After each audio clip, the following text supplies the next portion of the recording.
Greetings. Black light. Part 2. People do strange things for a little piece of change and a whole lot of fame. Part 2. This is why I'm not down. This is who I ain't down with. I'm not down with brothers who got small minds, who think in terms of a black man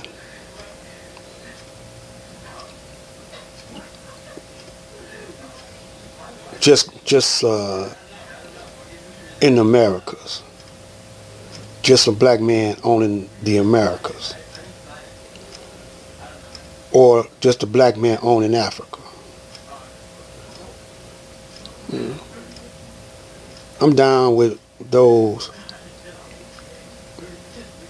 who think the whole world, or know that the whole world belongs to the original man.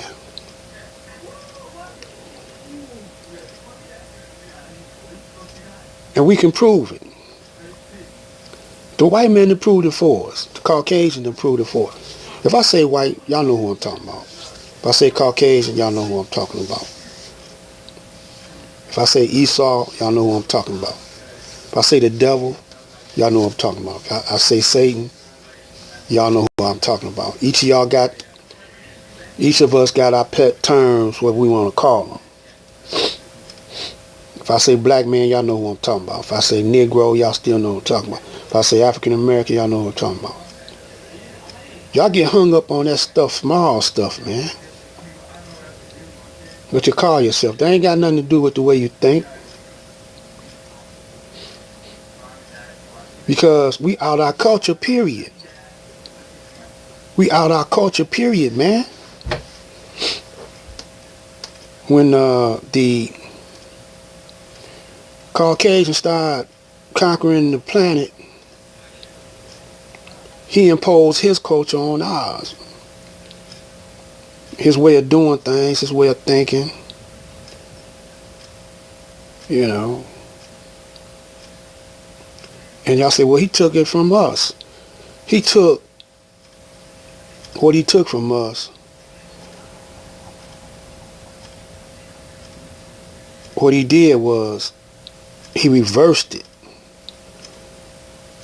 Like reverse psychology. He reversed it. After he got it, you know, what he can get out of it, he reversed it on us. Used it against us to his advantage. For one example,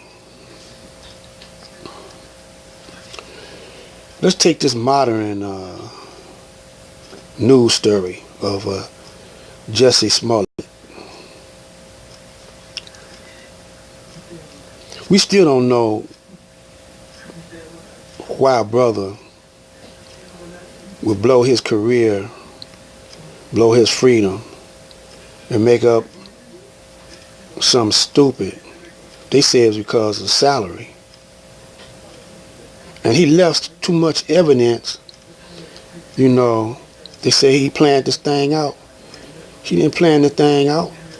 But then they say he was a junkie. He was a, what they call it, some kind of drug he was using. I ain't up on these new drugs, you know. What you call it, Molly. And the Nigerian boys was his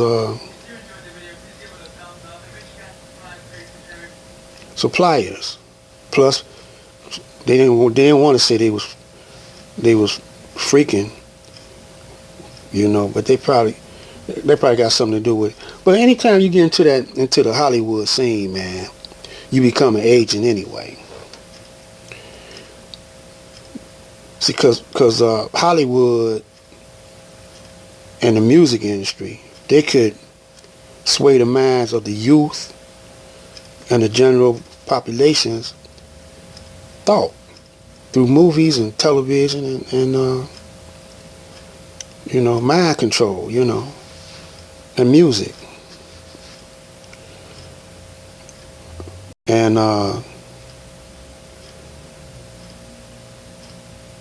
so you never know who. I'm going to tell you something, believe this or not. One time I was getting ready to get in a group called the Sins of Satan. But, I got a Nation of Islam background, see. But I was trying to get, I was in the music, trying to get in the music world. And my mother, she always told me, she said, never envy nobody with a lot of money or a lot of fortune or fame, because you don't know what they had to go through to get all that. You might not want to do all that. So I always kept that in the back of my mind. So this group, they one of the head members of the group, one of the leaders of the group, one day we were working,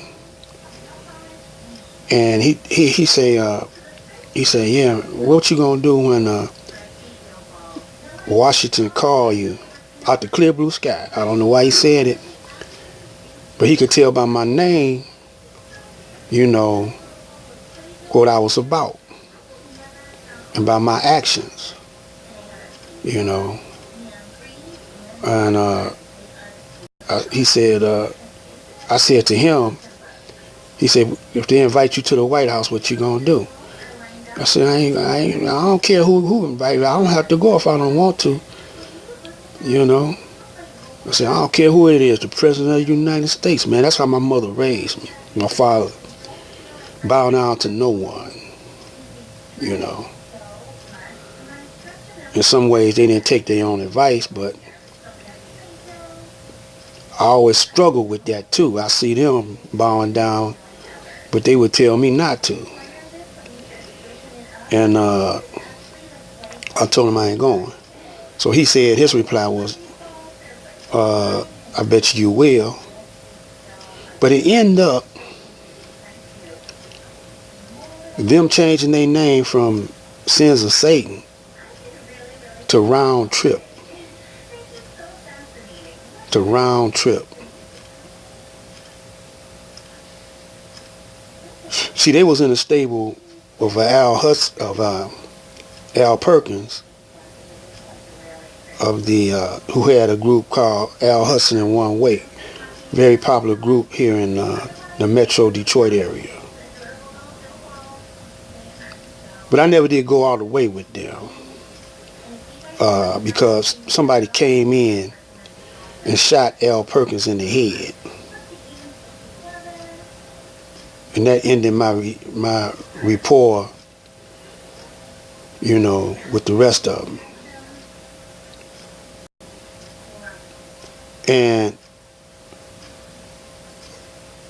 But I still stayed, in the top position. They was keeping their eye on me as far as my talent was concerned. And I got with Don Davis, signed the contract. It's a United Sound System, where Funkadelics and all them, Funkadelics, Dramatics, Johnny Taylor, all them recorded there as a songwriter artist, as an artist songwriter. But I didn't cooperate with them. They tried to initiate me into that world that you hear them talking about now, and I co-sign what they saying. But I was so disciplined in the teachings of the Honorable Elijah Muhammad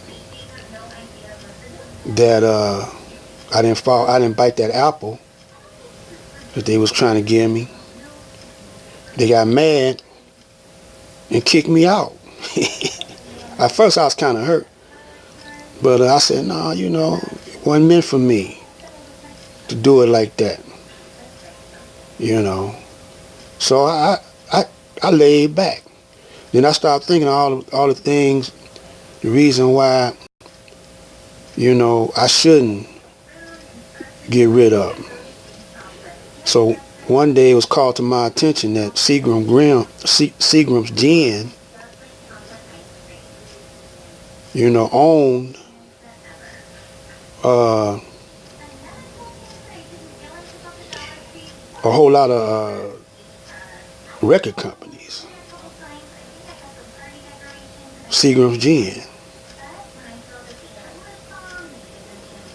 And then I thought about it. I say, when you're performing at clubs, nightclubs, and you're promoting alcohol, even though I don't use it, you promoting alcohol. And some brothers, they was counseling me on that, some Muslim brothers. So you pushing them up the ladder. So this is what I want to say to all you brothers, different groups. Reason why I'm not going to get with y'all is why I'm the solo soldier. Is because y'all say who y'all are, but if you're a family man, you had children, where did you birth your children at? In the white man's hospitals. That's where you birthed them at. Where did you buy your car at? You know what? You bought your car at white man's car lot, or if you didn't buy it at a white man's car lot, you bought it from the white man. Where you buy your clothes at? Where you buy your shoes at? Where you buy your food at? Who you pay your taxes to? You got to pay your taxes on everything you do. In this country right here, when you go to the root, you see that the European was against taxes. He didn't want to be taxed by England. He didn't want to share all this wealth over here with England. So that's why they don't have it. That's why in the Constitution they went down with the taxes the way that the normal way that they was taxing. When you study your Constitution, you'll see that. But now we're being taxed. Somebody is creating money, took all the gold, which was in the Constitution, and making funny money.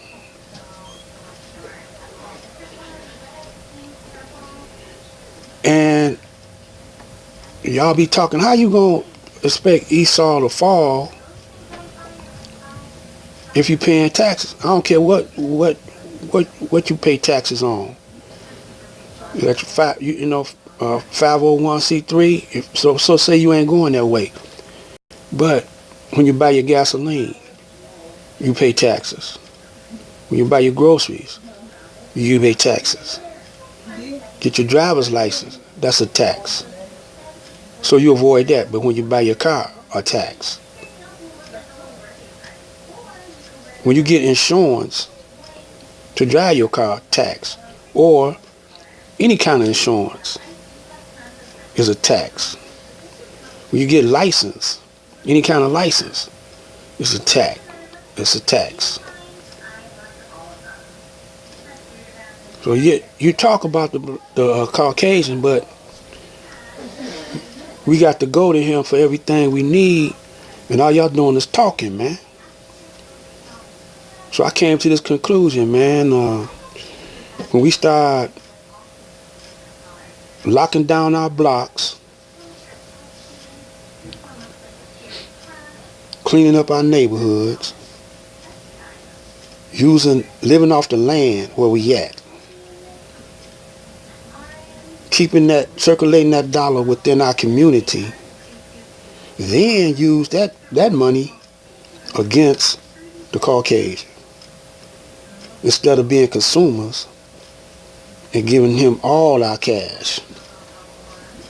All our cash leave the neighborhood. Y'all can't even circulate that money amongst y'all. Y'all can't even unite y'allself and trade among each other. You know, y'all don't buy bean pies from the Muslims. Matter of fact, y'all beefing with each other. You know, we don't even trade amongst each other, man. That's one way of keeping the dollar amongst the black people.